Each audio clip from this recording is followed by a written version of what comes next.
નમસ્કાર, મારું નામ છે જયા ઠાકોર। અત્યારે કાંકરેજ તાલુકાના માંડલા ગામે આવી છું અને જ્યાં એક ઠાકોર સમાજની અંદર બહુ દુઃખદ ઘટના બનેલી છે।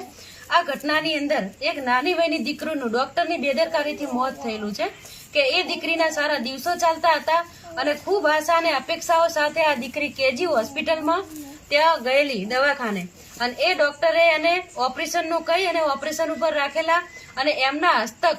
આ જે કૌશલભાઈ ડોક્ટર છે ઝવેરી એ અને એમની સાથે ધ્યાનાબેન સિસ્ટર અને પુરુષાર્થ ખંડેલવાલ તેમજ મયુરભાઈ સુથાર આ સૌ સાથે મળી અને આ મહિલાને અલગ અલગ પ્રકારની દવાઓ આપી છે દીકરીને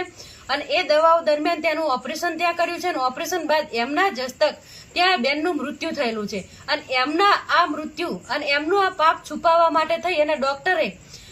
તાત્કાલિક આ લોકોને એવું કીધું કે તમે આ બેનનું જે છે તબિયત ખરાબ છે તો ધારપુર પહોંચી જાઓ। તો એ બેનને ખરેખર ત્યાંનું ત્યાં એમના હાથે આ બનાવ બનેલો છે છતાં એમનું પાપ છુપાવવા માટે એમનો બચાવ કરવા માટે તાત્કાલિક હોસ્પિટલ છોડી અને ડોક્ટરો ભાગી જાય છે અને એમને પોતે 108 બોલાવી અને આ બેનને ત્યાં મોકલે છે। ખરેખર આ જે કેજી હોસ્પિટલ છે એ કેજી હોસ્પિટલને સીલ વાગવો જોઈએ અને આ ડોક્ટરોના જે લાયસન્સ એ રદ થવા જોઈએ કારણ કે આ બેનનો એક બનાવ નથી, આવા અગાઉ પણ હજારો ત્યાં બનાવો બની ચૂકેલા છે અને આવા ડિગ્રી વગરના ડોક્ટરો જો હોસ્પિટલ આવી રીતના ચલાવશે તો આવી તો કેટલીય મહિલાઓના જીવ જશે। એટલે આવા જીવ જોખમી જે દવાખાનાઓ ચાલે છે સરકારને પણ વિનંતી કરવામાં આવે છે અને તાત્કાલિક ધોરણે જો આને સીલ મારવામાં નહીં આવે અને થરા પોલીસ સ્ટેશનને પીઆઈ સાહેબને અને બનાસકાંઠા એસપી સાહેબને પણ કહેવામાં આવે છે કે આવા જે ડોક્ટરો છે એમના જે મળતિયાઓ છે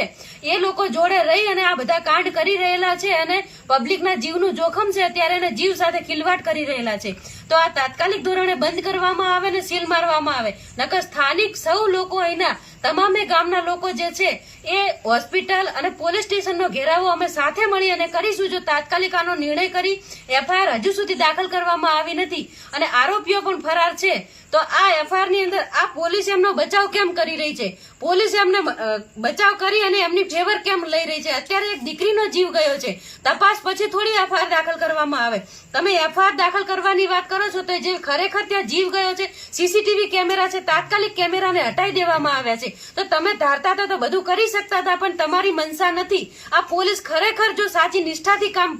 કરતી હોય અને ભજવતી હોય થરા પોલીસ સ્ટેશન તો એને પણ વિડીયોના માધ્યમથી કહેવા માંગીએ છીએ કે આ ઠાકોર સમાજનો બનાવ છે અને જો આ બનાવની અંદર આ દીકરીનો જીવ ખોયો છે અને ખરેખર જો આની પાછળ પગલાં લેવામાં નહીં આવે ને એફઆઈઆર દાખલ કરી અને આ આરોપીઓ ગુનેગારો છે એમને જેલના હવાલે કરવામાં નહીં આવે તો ટૂંક સમયની અંદર પોલીસ સ્ટેશન એસપી સાહેબ ગાંધીનગર સુધી અમે જઈશું પણ ન્યાય લઈને જ બેસીશું।